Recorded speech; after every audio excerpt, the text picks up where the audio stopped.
ओम नमः शिवाय। हर हर महादेव।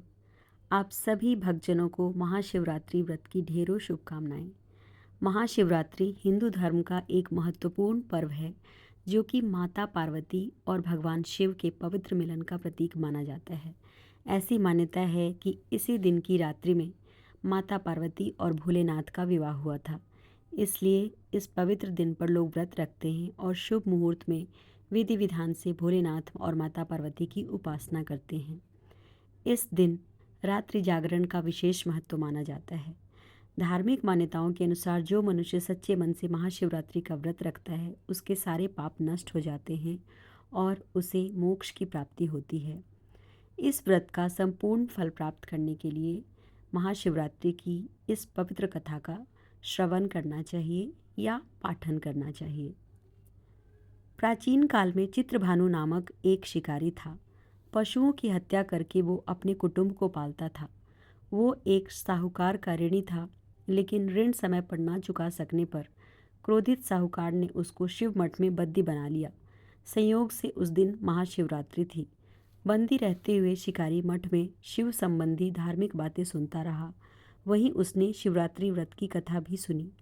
संध्या होने पर साहूकार ने उसे बुलाया और ऋण लौटाने के लिए पूछा, तो शिकारी अगले दिन सारा ऋण लौटा देने का वचन दिया। साहूकार ने उसकी बात मान ली और उसे छोड़ दिया। शिकारी जंगल में शिकार के लिए निकला, लेकिन दिन भर बंदी गृह में रहने के कारण वो भूख प्यास से व्याकुल था। सूर्यास्त होने पर जब वो एक जलाशय के समीप गया और वहाँ पानी पीने के लिए घाट के किनारे पर एक पेड़ पर चढ़ गया, क्योंकि उसे पूरी उम्मीद थी कि कोई न कोई जानवर अपनी प्यास बुझाने वहाँ ज़रूर आएगा। वो पेड़ बेलपत्र का था और उसी पेड़ के नीचे शिवलिंग भी था, जो सूखे बेलपत्रों से ढके होने के कारण दिखाई नहीं दे रहा था। शिकारी को उसका पता ना चला। भूख और प्यास से थका वो उसी मचान पर बैठ गया। मचान बनाते समय उसने जो टहनियाँ तोड़ी वे संयोग से शिवलिंग पर गिर गई। इस प्रकार दिन भर भूखे प्यासे शिकारी का व्रत भी हो गया और शिवलिंग पर बेलपत्र भी चढ़ गए। एक पहर रात्रि बीत जाने पर एक गर्भिणी मृगी तालाब पर पानी पीने पहुंची। शिकारी ने धनुष पर तीर चढ़ाकर जो ही प्रत्यंचा खींची, उसके हाथ के धक्के से कुछ पत्ते एवं जल की कुछ बूंदें नीचे बने शिवलिंग पर गिरी और अनजाने में ही शिकारी की पहले प्रहर की पूजा हो गई। मृगी बोली, मैं गर्भिणी हूँ, शीघ्र ही प्रसव करूंगी। तुम एक साथ दो जीवों की हत्या करोगे जो ठीक नहीं है। मैं बच्चे को जन्म देकर शीघ्र ही तुम्हारे समक्ष प्रस्तुत हो जाऊंगी, तब मार लेना। शिकारी ने प्रत्यंचा ढीली कर दी और मृगी जंगली झाड़ियों में लुप्त हो गई। कुछ ही देर बाद एक और मृगी उधर से निकली। शिकारी की प्रसन्नता का ठिकाना न रहा। समीप आने पर उसने धनुष पर बाण चढ़ाया। कुछ बेलपत्र नीचे शिवलिंग पर जा गिरे और अनायास ही शिकारी की दूसरे प्रहर की पूजा भी हो गई। तब उसे देख मृगी ने विनम्रतापूर्वक निवेदन किया कि मैं थोड़ी देर पहले ऋतु से निवृत्त हुई हूँ, कामातुर विरहिणी हूँ, अपने प्रिय की खोज में भटक रही हूँ। मैं अपने पति से मिलकर शीघ्र ही तुम्हारे पास आ जाऊंगी। शिकारी ने उसे भी जाने दिया। 2 बार शिकार को खोकर वह चिंता में पड़ गया। रात्रि का आखिरी पहर बीत रहा था। तभी एक अन्य मृगी अपने बच्चों के साथ उधर से निकली। शिकारी धनुष पर तीर चढ़ाकर बस छोड़ने ही वाला था कि मृगी बोली, मैं इन बच्चों को इनके पिता के हवाले करके लौट आऊंगी। इस समय मुझे मत मारो। शिकारी हंसा और बोला, सामने आए शिकार को छोड़ दूं, ऐसा मूर्ख मैं नहीं। इससे पहले मैं 2 बार अपना शिकार खो चुका हूँ। मेरे बच्चे भूख प्यास से तड़प रहे होंगे। उत्तर में मृगी ने फिर कहा, जैसे तुम्हें अपने बच्चों की ममता सता रही है, ठीक उसी तरह मुझे भी इनकी फिक्र है। इसलिए सिर्फ बच्चों के नाम पर मैं थोड़ी देर के लिए ही जीवन दान मांग रही हूँ। मेरा विश्वास करो, मैं इन्हें इनके पिता के पास छोड़कर तुरंत लौटने की प्रतिज्ञा करती हूँ। मृगी का दीन स्वर सुनकर शिकारी को उस पर दया आ गई। उसने उस मृगी को भी जाने दिया। शिकार के अभाव में बेल वृक्ष पर बैठा शिकारी बेलपत्र तोड़ तोड़ कर नीचे फेंकता जा रहा था। उसके तीसरे प्रहर की पूजा भी स्वतः ही संपन्न हो गई। एक श्रेष्ठ पुष्ट मृग उसी रास्ते पर आया। शिकारी ने सोच लिया कि इसका शिकार वो अवश्य करेगा। शिकारी की तनी प्रत्यंचा देखकर मृग विनीत स्वर में बोला, भाई, यदि तुमने मुझसे पूर्व आने वाली 3 मृगियों तथा छोटे छोटे बच्चों को मार डाला है तो मुझे भी मारने में विलंब ना करो, ताकि मुझे उनके वियोग में एक क्षण भी दुख न सहना पड़े। मैं उन मृगियों का पति हूँ। यदि तुमने उन्हें जीवन दान दिया है तो मुझे भी कुछ क्षण का जीवन देने की कृपा करो। मैं उनसे मिलकर तुम्हारे समक्ष उपस्थित हो जाऊंगा। मृग की बात सुनकर शिकारी ने सारी कथा मृग को सुना दी। तब मृग ने कहा, वे मेरी तीनों पत्नियां जिस प्रकार प्रतिज्ञाबद्ध होकर गई हैं, वे मेरी मृत्यु से अपने धर्म का पालन नहीं कर पाएंगी। अतः जैसे तुमने उन्हें विश्वास पात्र मानकर छोड़ा है, वैसे ही मुझे भी जाने दो। मैं उन सब के साथ तुम्हारे सामने शीघ्र ही उपस्थित होता हूँ।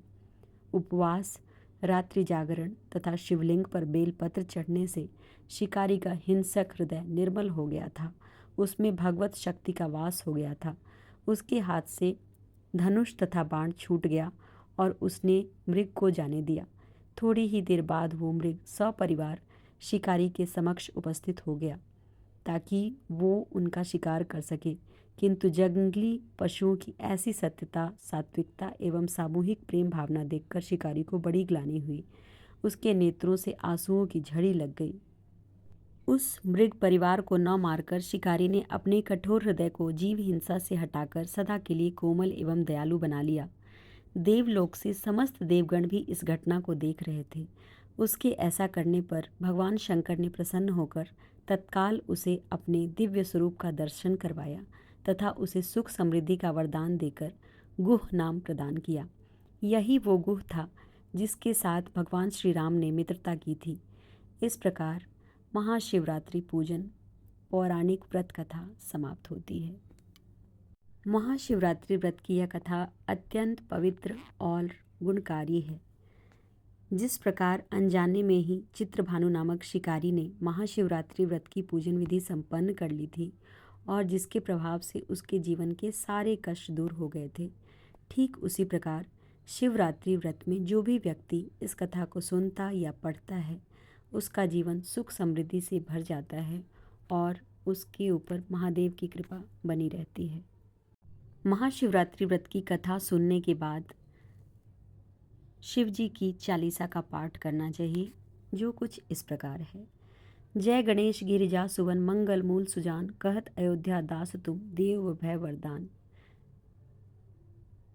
जय गिरिजापति दीन दयाला, सदा करत संतन प्रतिपाला, भाल चंद्रमा सोहत नीके, कानन कुंडल नाग फणिके, अंग गौर शिर गंग बहाए, मुंड माल तन छाड़ लगाए, वस्त्र खाल बाघंबर सोहे, छवि को देख नाग मुनि मोहे, मैना मातु की हवे दुलारी, वाम अंग सोहत छवि न्यारी, कर त्रिशूल बागंबर धारी, करती सदा शत्रुन जयकारी, नंदी गणेश सोहे तह कैसे, सागर मध्य कमल है जैसे, कार्तिक श्याम और गण राऊ, या छवि को कोई जात न काऊ, देवन जब ही जाय पुकारा, तब ही दुख प्रभु आप निवारा, किया उपद्रव तारक भारी, देवन सम्मिलित तुम्हि जुहारी, तुरत शरानन आप पठायो, लब निमेष में हमार गिरायो, आप जलंधर असुर सहारा, सुयस तुम्हार विदित संसारा, त्रिपुरासुर संग युद्ध मचाई, सपह की कृपा कर लीन बचाई, किया आप तपहि भागीरथी भारी, पूर्व तपस्या तासु पुरारी, दान इन महतुम सबको उनाही, सब जग स्तुति करत सदाही, तब महिमा वे दन ने गाई, रहे मौन जब अंत न पाई, प्रगट उदधि मथन से ज्वाला, जय सुरासुर भय बिहाला, कीन दया त्याह करी सहाई, नीलकंठ तम नाम कहाई, पूजन रामचंद्र जब कीन्हा, जीत के लंक विभीषण दीन्हा, सहस कमल में हो रह धारी, कीन परीक्षा तवहि पुरारी, एक कपोल प्रभु राखे गोई, कमल नयन पूजन च सोई, कठिन भक्ति देखी प्रभु शंकर, भय प्रसन्न देख चित पर, जय जय जय अनंत अविनाशी, करत कृपा सबके घटवासी, दुष्ट सकल नित मोहि सतावे, भ्रमित रहे मन चैन न पावे, त्राहि त्राहि है नाथ पुकारो, यह अवसर मोहि आन उबारो, लै त्रिशूल शत्रुन को मारो, संकट से मोहि आन उबारो, मात पिता भ्राता सब कोई, संकट में पूछत नहीं कोई, स्वामी है एक आस तुम्हारी, हरहु नाथ मम संकट भारी, धन निर्धन को देत सदाही, आवे शरण हेतु तुम पाही, अस्तुति के विध करो तुम्हारी, क्षमहु नाथ अब चूक हमारी, शंकर हो संकट के नाशक, मंगल कारक विघ्न विनाशक, योगी मुनिजन ध्यान लगावे, शारद नारद शीश नवावे, सुरगण रटते नमः शिवाय, नमो ओम नमः शिवाय, जो यह पाठ करे मन लाई, होवे ताके शंभु सहाई, करे पुत्र की इच्छा कोई, निश्चय से प्रसाद दे हुई, पंडित त्रयोदशी को लावे, ध्यान पूर्वक होम करावे, त्रयोदशी व्रत करे हमेशा ताकि तन नहीं रहे कलेशा। धूप दीप नैवेद्य चढ़ावे शंकर समुख पाठ सुनावे। जन्म जन्म के पाप न सावे अंतवास शिवपुर मह पावे। कहे अयोध्या आज तुम्हारी पूरा बहु सब कामना हमारी। नित्य नेम उठि प्रात ही पाठ करहूँ 40। तुम मेरी मनकामना पूर्ण करहूँ जगदीश। मगसर छठी है मंत्र तू ब्रजमोहन बखान। अस्तुति 40 भी पूर्ण कीन कल्याण। ओम नमः शिवाय ओम नमः शिवाय। हर हर महादेव हर हर महादेव। इस तरह से महाशिवरात्रि के दिन भगवान शिव की आराधना करनी चाहिए और उनसे यह प्रार्थना करनी चाहिए कि हम सच्चे मन से उनको अपनी पूजा समर्पित करते हैं। भगवान शिव हम सब की मनोकामना पूर्ण करें। ओम नमः शिवाय। हर हर महादेव।